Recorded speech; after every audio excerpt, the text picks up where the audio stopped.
नमस्कार। ध्येय आईएएस के डेली करंट अफेयर्स वीडियो कार्यक्रम में आपका स्वागत है। आज हम आपके साथ चुनाव आयोग की विश्वसनीयता में वृद्धि विषय पर चर्चा करेंगे। हालिया मुख्य चुनाव आयुक्त और अन्य चुनाव आयुक्त, नियुक्तियां, सेवा की शर्तें, कार्यालय की अवधि। विधेयक को मानसून सत्र के अंतिम दिन राज्यसभा में पेश किया गया। यह विधेयक सुप्रीम कोर्ट के मार्च के फैसले का अनुसरण करता है, जिसमें मुख्य चुनाव आयुक्त और अन्य चुनाव आयुक्त की नियुक्ति प्रक्रिया में सुधार के प्रावधान प्रस्तुत किए गए थे। हालांकि प्रस्तावित विधेयक में ऐसे बदलाव भी शामिल हैं जो सुप्रीम कोर्ट के निर्देशों को बदलते हैं। साथ ही इसमें सकारात्मक तत्व भी शामिल हैं जो संभावित रूप से चुनाव आयोग की विश्वसनीयता और निष्पक्षता को बढ़ा सकते हैं। मार्च में न्यायमूर्ति के.एम. जोसेफ की अगुवाई वाली संवैधानिक पीठ के एक सर्वसम्मत निर्णय में मुख्य चुनाव आयुक्त और अन्य चुनाव आयुक्तों की नियुक्ति के लिए प्रधानमंत्री, विपक्ष के नेता और भारत के मुख्य न्यायाधीश के एक कॉलेजियम के गठन का निर्देश दिया था। इसका उद्देश्य चुनाव आयोग की स्वतंत्रता सुनिश्चित करना था।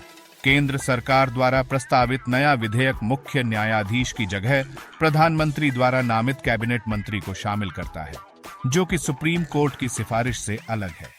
हालांकि इसमें चयन समिति के विचार के लिए संभावित सदस्यों का एक पैनल कैबिनेट सचिव की अध्यक्षता में गठित किया जाएगा, जिसमें उच्च रैंक के 2 अन्य सरकारी सदस्यों को भी शामिल किया जाएगा।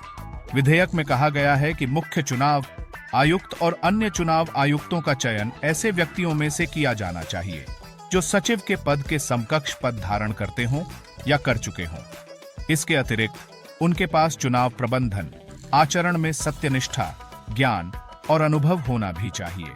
चुनावी संस्थानों में विश्वास कम होने के वैश्विक परिदृश्य में चुनाव आयोग की संस्थागत स्वायत्तता को बनाए रखना अनिवार्य हो गया है।